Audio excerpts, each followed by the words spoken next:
The strongest system.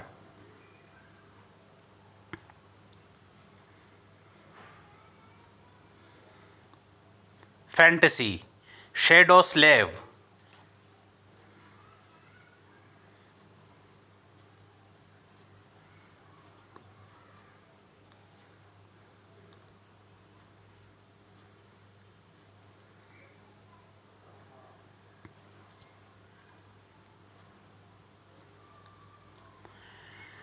Number 1. Nightmare begins. No one knew what the spell was, what powers it possessed, and how to fight it. In the end, it was the awakened, those who survived the first trials of the spell and came back alive, who put a stop to its rampage. Armed with miraculous abilities earned in their nightmares, they restored peace and created a semblance of a new order. Of course, it was only the first of the catastrophes brought upon by the spell. But as far as Sunny was concerned, none of it had anything to do with him.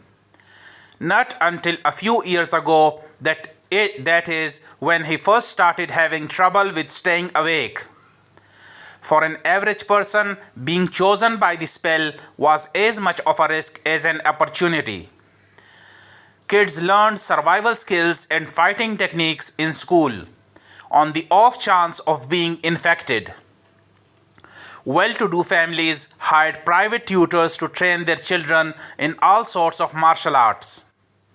Those from the awakened clans even had access to powerful legacies wielding inherited memories and echoes in their first visit to the dream realm. The richer your family was, the better your chances of surviving and becoming an awakened were. But for Sunny, who had no family to speak of and spent most of his time scrounging for food instead of going to school, being chosen by the spell presented no opportunity at all. To him, it was basically a death sentence. A few minutes later, Sunny was yawning while several policemen were busy putting him in restraints. Soon he was fastened into a bulky chair that looked like a weird mix between a hospital bed and a torture device. The room they were in was situated in the basement of the police station, with thick armored walls and a formidable looking vault door. Other officers were standing near the walls with automatic rifles in their hands and grim expressions on their faces.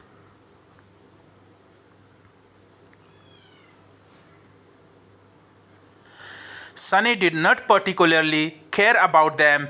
The only thing he could think about was how much he wanted to sleep. Finally, the vault door opened and a grey-haired policeman walked in. He had a seasoned face and stern eyes, looking like someone who had seen a lot of terrible things in his life. After checking the restraints, the policeman glanced quickly on his wristwatch and then turned to Sunny. "What's your name, kid?" Sunny blinked a few times, trying to concentrate, then shifted uncomfortably, "Sunless." The old policeman raised an eyebrow. "Sunless? That's a strange name." Sunny tried to shrug but found himself unable to move. "What's so strange about it? At least I have a name back in the outskirts. Not everyone even gets one." After another yawn, he added, "It's because I was born during a solar eclipse. My mom had a poetic soul, you see. That's why he got this weird ass name, and his little sister was called Rain. Back when she still lived with them, at least." Whether it was the result of poetic imagination or simple laziness, he did not know. The old policeman grunted. "Do you want me to contact your family?" Sunny simply shook his head. "There's no one, don't bother." For a second, there was a dark look on the policeman's face. Then his expression turned serious. "All right, Sunless, how long can you stay awake?" "Oh, not long." The policeman sighed. Then we don't have time for the full procedure. Try to resist for as long as you can and listen to me very carefully, okay? Not waiting for a response, he added, "How much do you know about the nightmare spell?" Sunny gave him a questioning look. "As much as anyone, I guess. Who doesn't know about the spell?" "Who doesn't know about the spell?" "Not the fancy stuff you see in dramas and hear in the propaganda broadcasts. I mean, how much do you really know?" That was a hard question to answer. Don't I just go into the dream realm, kill a few monsters to complete the first nightmare, receive magic powers, and become an awakened? The old policeman shook his head. "Listen carefully. Once you fall asleep, you will be transported inside your first nightmare. Nightmares are trials created by the spell. Once inside, you will meet monsters, sure, but you will also meet people. Remember, they are not real. They're just illusions conjured up to test you." "How do you know?" The policeman just stared at him. "I mean, no one understands what the spell is and how it works right. So how do you know that they're not real?" "You might have to kill them, kid. So do yourself a favor and just think about them as illusions." "Oh." The old policeman waited for a second, then nodded and continued. "A lot of things about the first nightmare depend on luck. Generally, it shouldn't be overwhelmingly hard. The situation you are in, the tools you have at your disposal, and the creatures you have to defeat should be within the range of your abilities. At least, after all, the spell sets up trials, not executions. You are a bit disadvantaged due to, well, your circumstances, but kids from the outskirts are tough. Don't give up on yourself just yet." "Oh, huh." Sunny was getting more and more sleepy. It was becoming hard to follow the conversation. "About those magic powers you mentioned, you will indeed receive them if you survive until the end of the nightmare. What those powers will be exactly depends on your natural affinity as well what you do during the trial. But some of it will be at your disposal right from the start." The voice of the old policeman sounded more and more distant. Sunny's eyelids were so heavy that he was struggling to keep his eyes open. "Remember, the first thing you must do once inside the nightmare is to check your attributes and your aspect. If you get a combat-oriented aspect, something like a swordsman or an archer, things will be easier. If it is reinforced by a physical attribute, then that's even better. Combat aspects are the most common, so the probability of receiving one is high." The armored room was growing dimmer. "If you are unlucky and your aspect has nothing to do with combat, don't despair. Sorcery and utility aspects are useful in their own ways. You'll just have to be smart about it. There are really no useless aspects, well, almost, so just do anything in your power to survive. If you survive, you will be halfway to becoming an awakened. But if you die, you'll open a gate for a nightmare creature to appear in the real world, which means that my colleagues and I will have to deal with it. So please don't die sunless." Already half asleep, Sunny felt a bit touched by the policeman's words. "Or at least try to not die right away. The nearest awakened won't be able to get here for a few hours, so we would really appreciate it if you don't make us fight that thing ourselves." "What?" With that last thought, Sunny finally slipped into a deep slumber. Everything became black. And then in the darkness, a faintly familiar voice rang.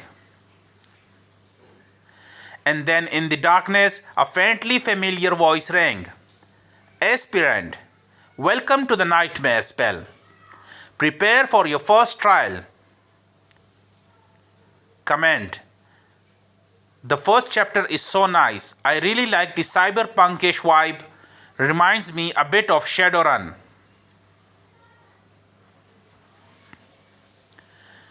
Number 2. Slave Caravan. Sunny dreamed of a mountain. Jagged and lonesome, it dwarfed other peaks of the mountain chain, cutting the night sky with its sharp edges. A radiant moon bathed its slopes in the ghostly pale light. On one of the slopes, the remnants of an old road stubbornly clung to the rocks. Here and there, weathered paved stones could be seen through the snow. To the right side of the road, a sheer cliff face rose as an impregnable wall. To the left, a silent black sea of nothingness indicated an endless fall. Strong winds crashed into the mountain over and over again, screaming in powerless rage.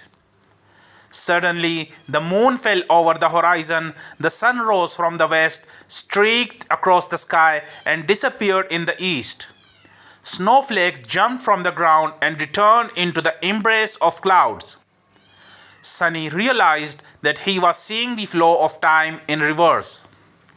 Sunny realized that he was seeing the flow of time in reverse. In an instant, hundreds of years flew by. The snow retreated, bearing the old road. Cold shivers ran down Sunny's back as he noticed human bones littering the ground. A moment later, the bones were gone, and in their place, a slave caravan appeared, moving backwards down the mountain in the clamor of chains. Time slowed, stopped, and then resumed its usual pace. Aspirant, welcome to the nightmare spell. Prepare for your first trial. What the hell is this? Step, another step. A dull ache was radiating through Sunny's bleeding feet as he was shivering from cold. His threadbare tunic was nearly useless against the biting wind. His wrists were the main source of agony. Badly hurt by the iron shackles, they sent a sharp pang of pain every time the freezing metal touched his broken skin. What kind of a situation is this? Sunny looked up and down, noticing a long chain winding up the road with dozens and dozens of hollow-eyed people, slaves just like him, shackled to it at small intervals. Ahead of him, a man with broad shoulders and a bloodied back was walking with a mired gait. Behind him, a shifty-looking guy with quick, desperate eyes was quietly cursing under his breath in a language that Sunny did not know but somehow still understood. From time to time, armed horsemen in ancient style armor would pass by giving the slaves menacing looks. However you judged it, things were really bad. Sunny was more bewildered than panicked. True, these circumstances were not like what the first nightmares were supposed to be.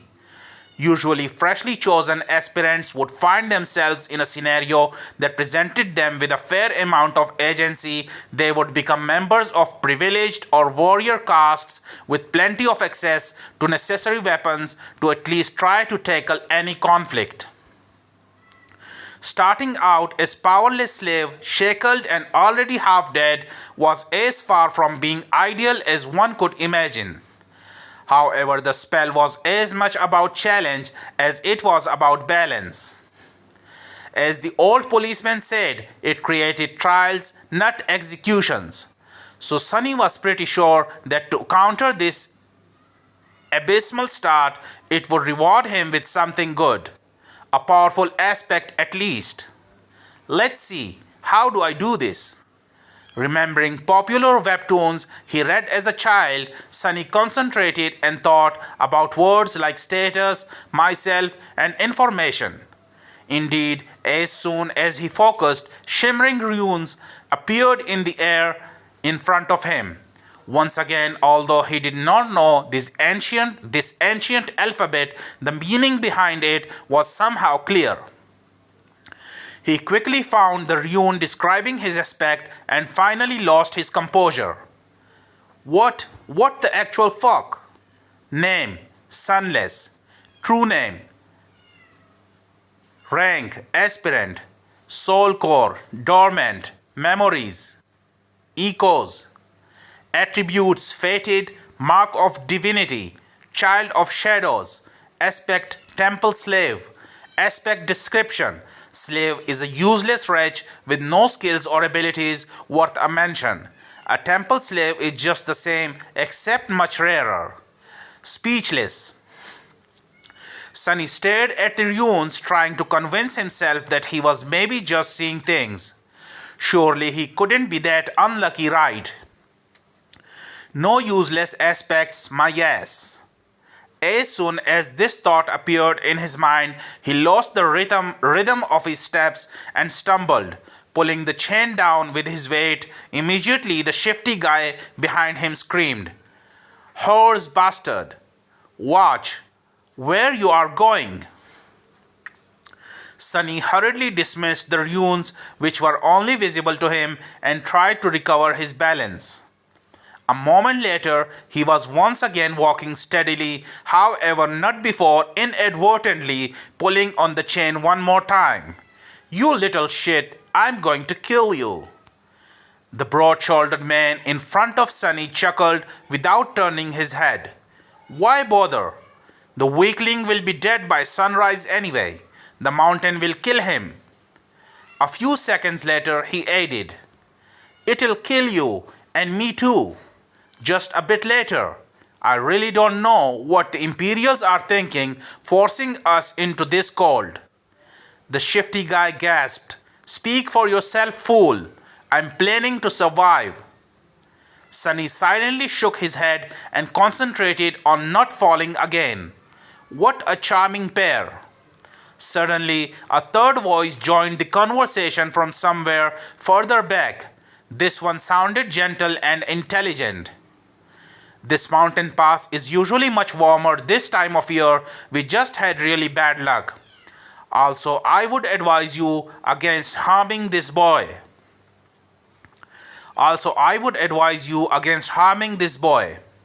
"Why is that?"